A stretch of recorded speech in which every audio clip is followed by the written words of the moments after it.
Hi, I'm Colonel Greg Johnson, the functional lead for Team IPPS-A for the Army. We're going to show you a demonstration on the Talent Work Center and how that works in IPPS-A. One major point is we're already live in IPPS-A. The National Guard is fully fielded in all 54 states and territories, and over 300,000 users are using IPPS-A today. Exciting movement for the Army to put all of those states into the system. But what's also even more exciting to us is that we've rolled out a mobile app where soldiers can use their personal mobile devices to access the system and to do personal action requests. So this is a first for the Army. We're extremely proud of our team and extremely proud that we rolled this out for the Army and the National Guard.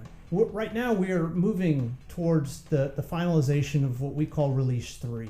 And Release 3 is where we will add the United States Army Reserve as well as the active component, and we'll put them into the system with the National Guard by December of 21. So Release 3 is a big move for the Army to finally get all three components into one system. Again, really excited about that. The build is going extremely well. We're finished with it, and now we're moving into our initial testing phases. There's three main focus areas for Release 3. And let's talk about them real quickly because they're really important to the success of rolling out our Release 3 in December of 21. The first is that we're going to streamline business processes. So those HR business processes that are in the Army, all three components, we're going to streamline those business processes for them and then include talent management. So it's really a shift from HR to a talent management system. We're really excited about that work, and it's really important for the modernization of our Army in the HR arena. We're also focused on a massive data correctness campaign. So there's 1 million soldiers in the Army, and we need to correct their data. All three components need to correct their data. So there's an extreme focus on units, S1s, individuals, as well as commanders, working data correctness efforts to prepare for this go live in December of 21. And third, and certainly not least, really important as well, is that we're modernizing the IT infrastructure at HRC, streamlining the data that's used throughout the HR enterprise. These are three major important elements to our Release 3. So I've been asked from a lot of people in a lot of different places in the Army, hey, why is data correctness important? Why is this data thing so important to IPPS-A as well as our modernization efforts? And the reason it's important is because for 40 years, we've had many systems, many interfaces, and then many data elements that were redundant with all those different systems. And so there's inaccuracies across the board in most of our systems. And our focus on data correctness, like why should a soldier care? Well, we want to make sure that the most accurate data from that soldier's profile is brought into IPPS-A when we go live in December of 21. And there's obvious impacts, right? There's promotions, there's pay, there's assignment considerations. All of those areas rely on the data that's in our systems. And so if we want to have a more correct approach to all of those areas, right, we need to focus on that data before we go live. And so we've rolled out many different opportunities to teach and to drive this discussion about data correctness across the board. We've talked to commanders. We've said, hey, there's an importance to this, and there's scorecards that we're passing out to commands across the Army so they can focus on where the issues are and what needs to be focused on as we get closer to going live. We've told individuals, hey, go look at your data in key systems and then make sure that's correct. And then if it's not correct, talk to your S1s. And your S1s, go into the systems and do these reviews with the soldiers. For today's demonstration, we'll show you Release 3's Talent Work Center. Pretty excited about this functionality. It's really the bedrock and baseline of talent management in our Release 3 offering to the Army, which we'll deliver in December of 21. Inside this demo, you'll see a couple of things. You'll see some reports and queries that tie into talent management. You'll see the soldier talent profile. You'll see job openings. You'll see how the marketplace is going to work. And again, that's the baseline and bedrock of talent management in our Release 3 offering. So I hope you enjoy this demonstration today.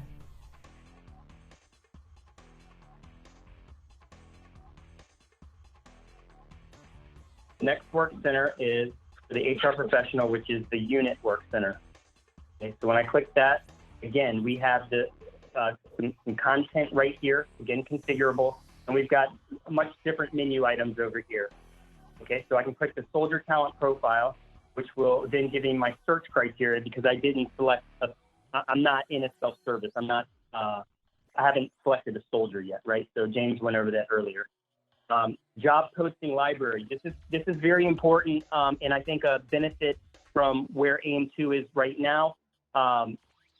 This allows you to, and I'll show this later in the demonstration, this allows the unit to input information about the position that will be on the job posting for the unit, for HRC, for the soldier to see what is this position all about, right? It's content about that position. And as you create job openings over the years, that same data will apply to that position each time that job opening is created. And then obviously, if it changes over time, it can be manipulated. The same thing for department posting library, right? At the UIC level, the unit can put in targeted information about a unit, and every job opening that has that unit, it will show up on the job opening. And again, we'll show that later in the demonstration. Profile management, I can go into person profiles, which is the actual soldier profile. Non-person profiles is the attributes of a position that come over from AOS. And then compare profiles allows you to compare a position, which is a non-person profile, to one-to-many soldiers, right? So here's the attributes of the position. Here's the attributes of the soldier. What kind of match do we have? And we'll see that a little bit later as well. Job opening administration, I can search for applicants, I can create applicants, I can search for job openings. Notice that when I click one of these menu items, it's the content on the pane over here, but it still allows me to search, okay? Or to go to other menu items. Ad Hoc Eligibility Dashboard. This is an HRC tool currently.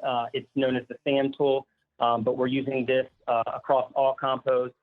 Now, it allows you to filter for a set of soldiers by, rank, by one of their attributes, by compo, et cetera. There's a ton of different attributes that you can filter by. It allows you to execute rules, and then it allows you to link a soldier to a job opening. So a very, very powerful tool right here. Vacancy Position Dashboard. This was more for the USAR and Guard. However, in talks with FMD, Active Component might use it.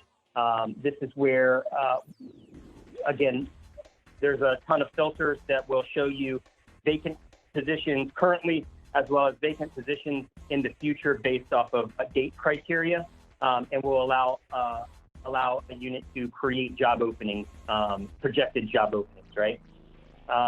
The Ad Hoc Eligibility Dashboard and Vacancy Position Dashboard have not been demonstrated yet, but I believe that will either be in a later CRP or when I guess Colonel Johnson has his demonstration set up post-build, we'll show everything. Okay.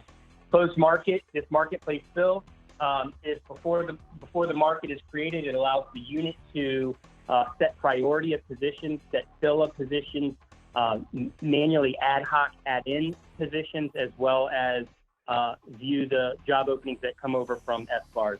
And we'll go over that later in the demonstration.